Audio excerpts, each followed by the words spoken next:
We could tell we had a special one in Wandale right away. When he got here last spring, he'd had a couple injuries through spring and fall camp, so I'm not sure we completely saw everything that he could do.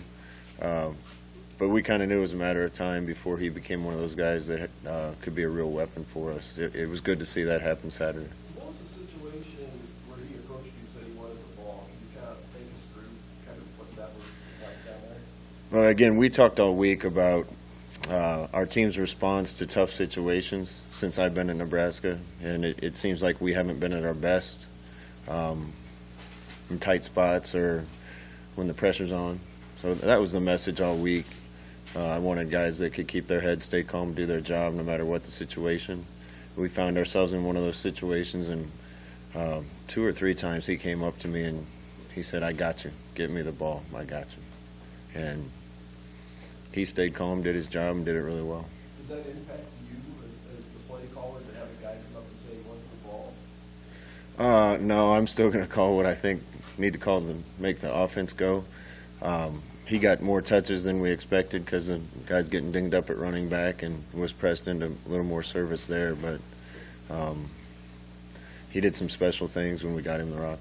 It's not really a gift to handle that kind of, maybe not 27 touches, but an increased workload before he's better in the season. Yeah, if he keeps playing like that, we got to try to create ways to make sure he touches the ball a certain amount of times. I don't know how many he can handle, but he's going to make us better. How much running back? You work him a lot, like during the week. You work him more now running back based on the situation. No, we still need him at receiver. We're not super deep team at that spot, so we need him on the field. And we're a better team when Mo Washington and Diedrich are on the field too. So we've got to try to get all those guys out there as much as we can. Everybody was good to go today at practice, so he's going to practice mostly at receiver, and he knows the rules at running back well enough to go in if we need him. A couple different players said Adrian had a look in his eyes in that second half. I'm sure you've experienced that yourself and seen it in other players that you've coached. How do you identify what got it to there, and how do you keep it in that rhythm? I don't know. I know he played really hard for the majority of that game. Ran like I expect him to run, with some tough runs and big plays for us, especially down the stretch. You shouldn't ever need anybody to tell you to play as hard as you can, and I don't think Adrian does, but I definitely saw the Adrian that I expected to see for the majority of that game, and I don't expect to see anything else going forward. Did he let it rip? Because you had talked about that the previous week. You just wanted to just let it rip. Did you see that? Yeah, I think he needs to understand that it's not always going to be a perfect play, and there's a lot of plays for every offense where it doesn't work out exactly like you expect it to work out, and good players still go make something happen. But you have to be decisive and playing fast to have that happen. And I thought he was a lot more decisive with his reads and took off with it better when he needed to. Still made some really good throws and had a really good game for us. How well do you know Ryan Day with his background tied to Chip Kelly like yours? And are you surprised with how successful he's been as head coach this far? I'm not surprised. Number one, he's got a really talented team. They're good in all 3 phases. They have, I think, future Sunday players all across their lineup.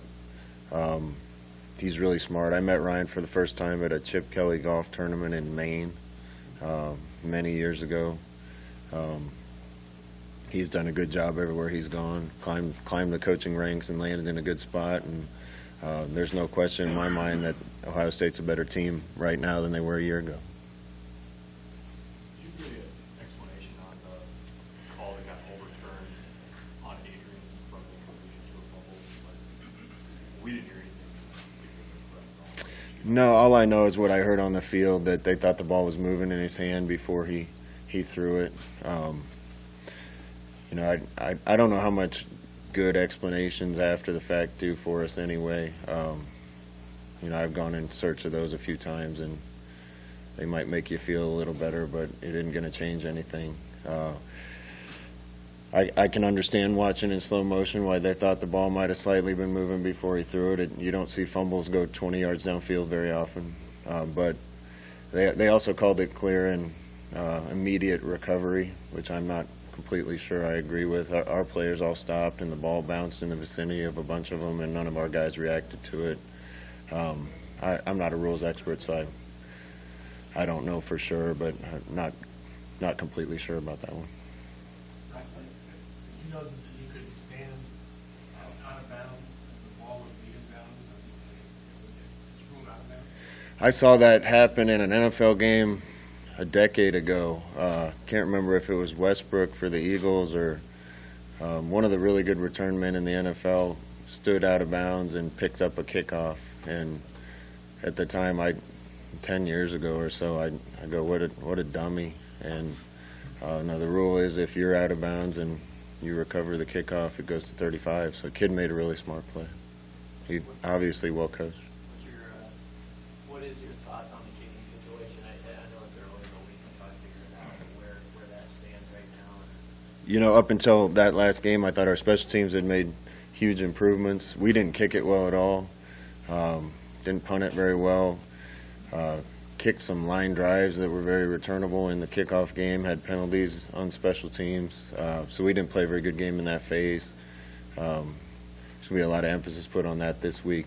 Ohio State's the reason they're such a good team, they're really good on offense, they're really good on defense, and they're really good on special teams, and they keep pressure on you in all three phases. So we need to be at our best in all three phases of the game as well. I know that we have a lot of players on defense. When you have a guy like J.C. Arm, how much is that in your mind as a play caller? One particular guy like that could change it all? I think he's a creature out there. He physically just looks as imposing as any player that I've seen on tape in a long time. We have to be aware of where he is and do a good job on him. We also can't cripple ourselves by focusing too much on him. So, because there's a lot of other good players on the defense as well. So, we'll know where he is. We're going to challenge our guys to do a good job, try to give them help where we can, and hope for the best. How do you go about addressing that stuff on special teams? Is it a physical thing, reps in practice, or more mental as you saw some of that stuff snowballing? No, the penalties are easy to address. We jumped off sides on a field goal that was important, and we ran out of bounds on kickoff coverage, and those things are easier to address. We need our kickers to hit it better. I thought Pristop did a good job last week kicking off for us, and this week it was out of bounds, and some line drives are very returnable. You can't give good teams those opportunities. So we'll address those things, and Coach DeWitt will address those things where he needs to. How might your defense having to face Adrian every day in practice help to prepare them for Justin Fields, who's probably the most mobile quarterback you guys have faced this year? Yeah, I hadn't seen much of Justin Fields. I didn't know how good he would be becoming eligible at Ohio State. He's impressive. He throws it really well, runs it really well. Their offense has been efficient. They got playmakers all over the field to help him. So he's a pretty special player. We do have a couple quarterbacks that run pretty well and throw it pretty well, so we'll give the best look to our defense that we can and see if we can try to mirror what he does a little bit. Is Spielman impressing not just with his playmaking, but his toughness and kind of willingness to just go across the middle? Yeah, I talked to the team this morning, and one of the things we talked about was some of the guys that showed a lot of toughness in that game. I give credit to Illinois secondary. They were physical in that game, put a lot of hits on our guys and a couple of our little guys. And JD's tough. Wandale took some shots and kept going. It's good to see the heart out of some of those guys. Scott, how do you keep these guys focused? They've said all the right things today, but as the week progresses and the hype gets bigger and bigger, just keep focused on what this football game might say. Our guys need to learn how to be comfortable in those situations. This is special. Regardless of how this game goes, we're going to play the best we can. I hope we can win. Regardless how this game goes, this is a special time for Nebraska. There's some big things coming this week. Game day hasn't been here in 10 or 12 years. This is a good opportunity to highlight our program, the direction the program's going, the improvement we've made, the path that we're on. It's going to be great to get some national attention in here in Lincoln. And, if we weren't improving, getting better, and going in a really good direction that was obvious to a lot of people, we wouldn't have those guys at ESPN coming into town. So this is special. Our guys need to be able to operate and flourish amidst whatever distraction that brings along with it. What do you remember about these kind of weeks in your playing career, and how yourself and the guys around you reacted when you had events like this coming down? Yeah, and that's why I'm not that worried about the distraction of that. As a player, I never even noticed anything. It was practice in the games. A lot of this stuff is for the fans. People eat it up. The audience at game day is big for a reason, because those guys are the best at what they do. But as a player, our guys certainly are going to be out there on set with Herbie and those guys, so they're going to be getting ready for a game. And I don't think it'll distract our guys or their guys too much. Will you watch the show Saturday morning? Will I watch it? I don't know.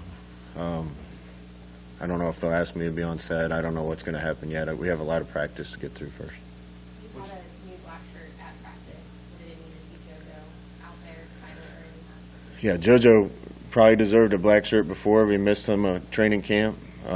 Wasn't with his team for part of it, so we didn't feel it was appropriate to give it to him then. But his play on the field has certainly been deserving of a black shirt, and it was good to see him gut it out Saturday. He wasn't 100%, and he went out and played hard and played well anyway, so he deserved one.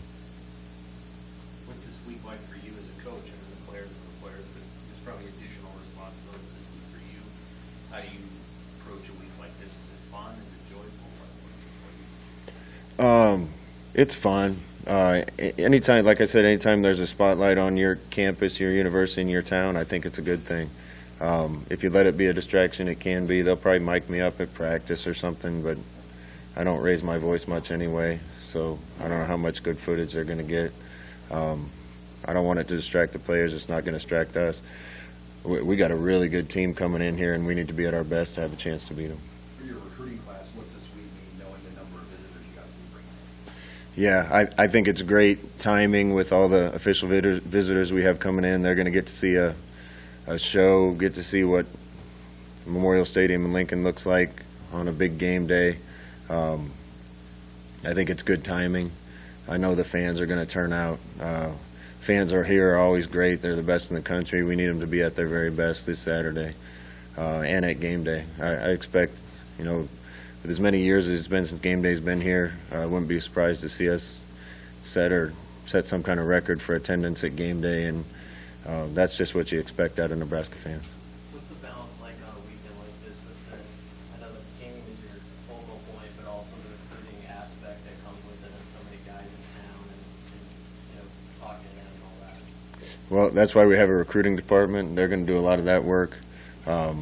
Really, the tough time for coaches is on Sunday after the game. We're trying to game plan for the next team, and when you have a bunch of visitors on campus, you have to spend time with them. But Saturday is about our players and our team and trying to perform as well as we can.